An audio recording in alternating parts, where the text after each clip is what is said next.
तो नमस्कार बेटा, आज की वीडियो रहेगी हमारी एमीबॉयसिस या एमीबॉइक डायसेंट्री। ये जो बीमारी होती है इसमें लूज मोशन होता है और लूज मोशन के साथ साथ विद स्टूल के अंदर ब्लड एंड म्यूकस रिलीज होता है, ब्लड एंड म्यूकस। ठीक है, तो सबसे पहले इसका कॉजेटिव ऑर्गेनिज्म पढ़ते हैं। हमारा वही 4 पॉइंट रहेंगे जो हम डिसीज़ के अंदर पढ़ते आ रहे हैं। सबसे पहला पॉइंट रहेगा कॉजेटिव ऑर्गेनिज्म। क्या रहेगा? Positive organism, positive organism, organism, positive organism. ठीक है, तो पॉजिटिव ऑर्गेनिज्म क्या है हमारी एमीबॉयसिस का? ये बेटा एक प्रोटोजोआ से होती है। किससे होती है? प्रोटोजोआ से। ठीक है, प्रोटोजोआ से होती है। ठीक है, ये किससे होती है? एक प्रोटोजोआ से।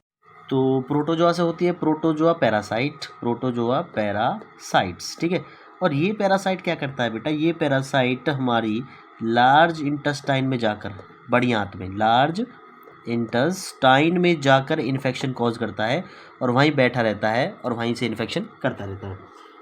तो उसका नाम क्या है? साइंटिफिक नेम उस प्रोटोजोआ का जिससे ये एमीबॉयसिस होती है, उसका नाम है बेटा, मैं लिख देता हूँ, it is caused by A parasite. Parasite क्या है? प्रोटोजोआ। ठीक है, by A parasite, by A parasite that is name is Entamoeba,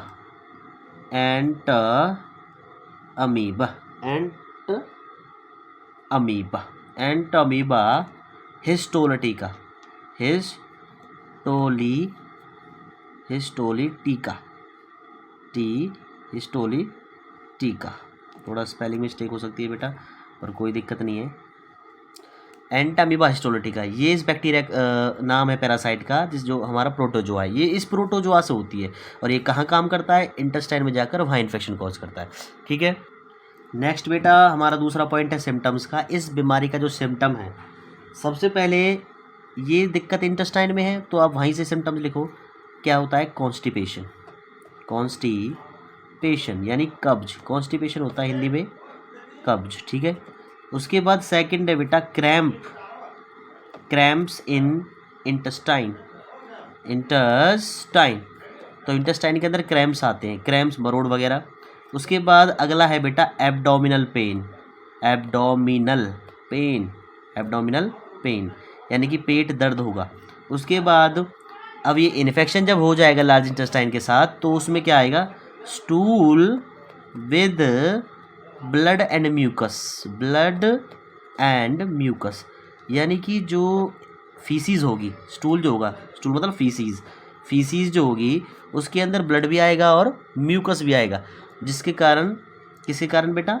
ये प्रोटोजोआ के कारण। ठीक है ना, एंटामीबा हिस्टोलिटिका, ये बार बार शब्द याद रखना, इंपॉर्टेंट शब्द है एंटामीबा हिस्टोलिटिका। ये एक प्रोटोजोआ है जिससे ये सिम्टम्स आते हैं इस डिसीज़ के। ठीक है, नेक्स्ट बेटा ट्रांसमिशन कैसे होता है? जो हाउस फ्लाई होती है, ट्रांसमिट मतलब फैलता कैसे है? जो हाउस फ्लाई होती है, हाउस फ्लाई मतलब घर की मक्खी, वो कैरियर की तरह काम करती है। Carrier, mechanical carrier. कैसा काम करती है? मैकेनिकल कैरियर, यानी फैलाने का काम करती है। हाउस फ्लाई क्या करती है? फैलाने का काम करती है। कैसे? जैसे कोई इन्फेक्टेड पेशेंट है, उसकी फीसीज जो है उस पर बैठेगी जाके। फीसीज मतलब सिंपल भाषा में कहूँ तो जो हम स्टूल पास करते हैं, वेस्ट प्रोडक्ट, लैट्रिन कह सकते हैं इसे। तो इन्फेक्टेड पेशेंट की जो फीसीज है, ठीक है, वेस्ट प्रोडक्ट जो है, उस पर बैठेगी। बैठने के बाद क्या करेगी? इन्फेक्शन फैलाएगी।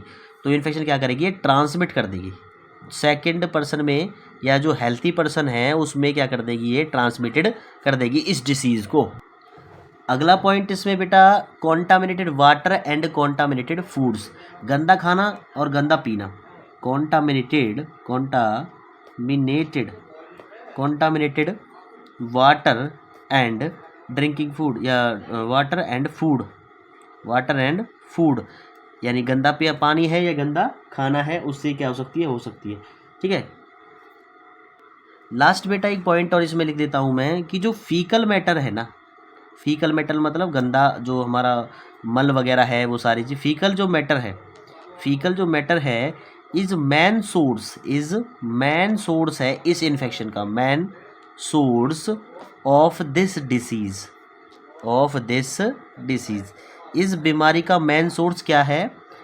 फीकल मैटर, यानी कि मल मूत्र जो है वो सारा मैटर।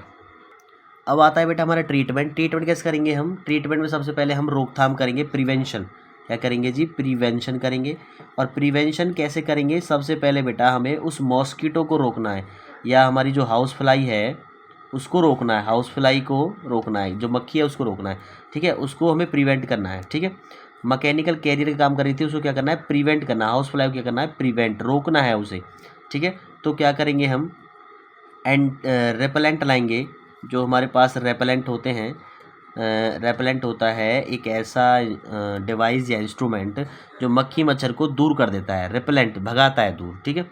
उसके बाद क्या करना है बेटा?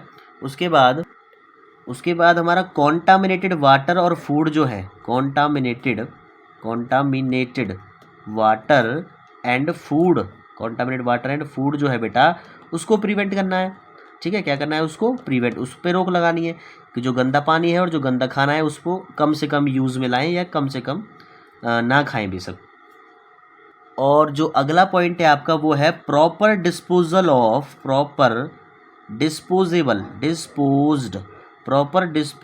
Of faecal matter. जो मेन सोर्स था इसका, फीकल मैटर, जो मलमूत्र का पदार्थ था, उस पदार्थ को प्रॉपर डिस्पोज करें, जब जाके डिसीज रुकेगी। लास्ट रह गया है ड्रग हमारा, यानी कौन सी हम दवाई दे सकते हैं इस डिसीज़ के अंदर।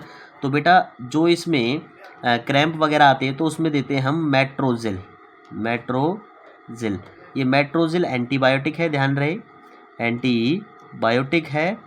मेट्रोजिल के बाद एक है बेटा लोप्रामाइड ड्रग।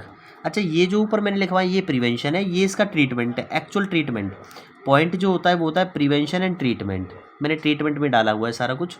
तो ड्रग में कौन सी है? मेट्रोजिल और लोप्रामाइड, ठीक है। तो ये आपकी डिसीज़ ख़त्म हो चुकी है। जय हिंद, जय भारत बेटा। स्टार्ट करते हैं बेटा छठी डिसीज़, 12th चैप्टर और 12th क्लास एट चैप्टर 8 की, ठीक है। तो सबसे पहला पॉइंट हमारा क्या है? Positive organism. क्या पॉइंट है बेटा? पॉजिटिव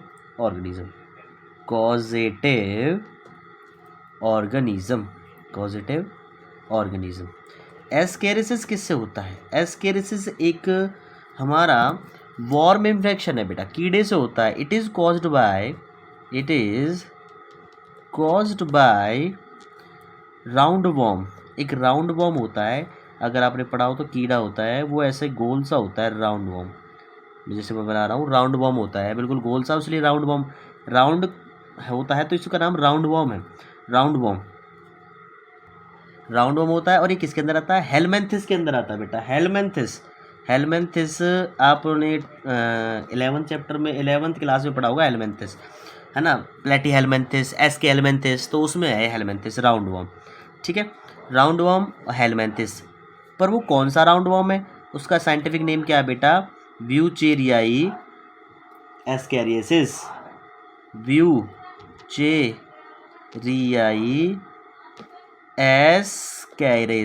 एस्काइरेसिस, ये है उस साइंटिफिक नाम, ठीक है। ये ही तो इम्पोर्टेंट है इस सारी डिसीज़ के अंदर, साइंटिफिक नाम, ठीक है। उसके बाद आपका इससे होता है, ये राउंड वॉर्म है, इससे होता है। उसके बाद आता है बेटा सिम्टम। क्या आता है जी? सिम्टम, यानी कि लक्षण क्या है इस डिसीज़ के।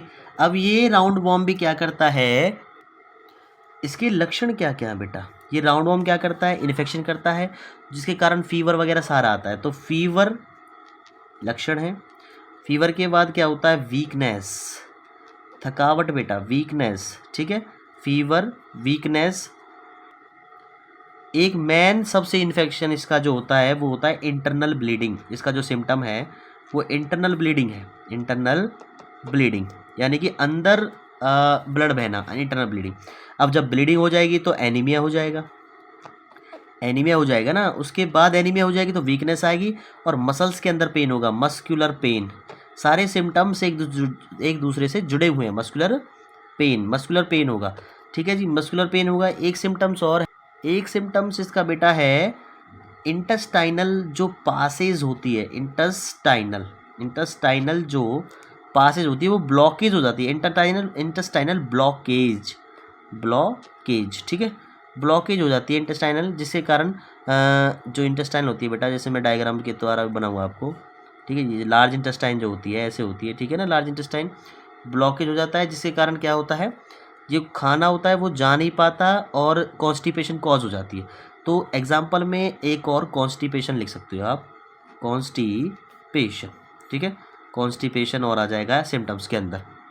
नेक्स्ट आता है बेटा इसका ट्रांसमिशन। तो ये भी कैसे पता है, फीकल मैटर इसमें मेन सोर्स है। फीकल मैटर, फीकल मैटर वही मलमूत्र वाला, ये मेन सोर्स है। Faecal matter is the main source, is main source for the infection, for this infection, for this infection, this infection, यानी इस डिसीज़ का मेन इन्फेक्शन क्या है बेटा, आपका faecal matter. Next contaminated food and water, contaminated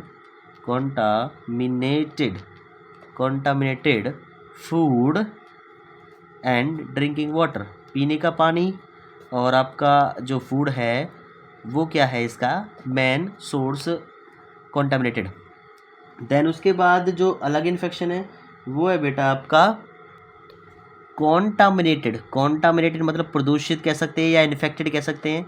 contaminated fruit and vegetables, देखो ये कीड़ा होता है, कीड़ा होता है तो ज़्यादातर फ्रूट के अंदर, वेजिटेबल्स के जैसे आपकी गोभी हो गई, उस वेजिटेबल्स में ज़्यादा मिलता है। पत्ता गोभी हो गई, फूल गोभी हो गई, फ्रूट्स में ग्रेप्स वगैरह हो गए, तो उनके बीचों बीच थोड़ा बहुत कीड़ा होता है, जिस कारण हमारे मुंह के द्वारा चला जाता है और इंटेस्टाइन में बैठ जाता है, जिस कारण ब्लीडिंग होती है बहुत ज़्यादा, ठीक है। तो कॉन्टामिनेटेड फ्रूट्स एंड वेजिटेबल्स के अंदर इन्फेक्शन के कारण, जिसके कारण आपका एस्केरियासिस हो सकता है, ठीक है बेटा।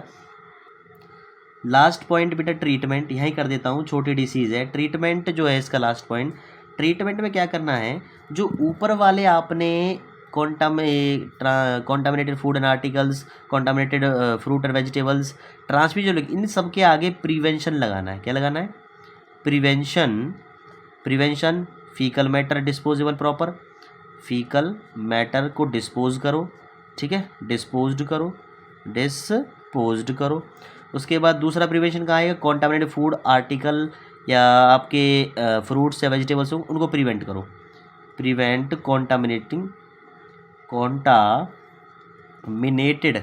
Contaminated products. जितने प्रोडक्ट मैंने ऊपर लिखे हैं वो सारे आ जाएंगे इसके अंदर। उसके बाद आता है बेटा ड्रग, यानी ये दवाई किसका यूज़ करते हैं। देखो फीवर बहुत ज़्यादा आता है तो उसके लिए तो पीसीएम देंगे, आप जानते हैं, पैरासीटामोल। देन उसके बाद एक एंटीबायोटिक देंगे बेटा। एंटीबायोटिक अगर कहीं आपको नहीं पता कि कौन सी एंटीबायोटिक देते तो एक एंटीबायोटिक जब याद रखना, जिसका नाम है एमॉक्सिसिलिन। ये ब्रॉड एंटीबायोटिक है, ध्यान रहे, ठीक है। और उसके बाद पेन किलर, बहुत ज़्यादा मस्कुलर पेन होता है तो इसमें हम देंगे डिक्लोफेनैक, ये सॉल्ट का नाम लिखता हूँ मैं, डिक्लोफेनैक, ठीक है।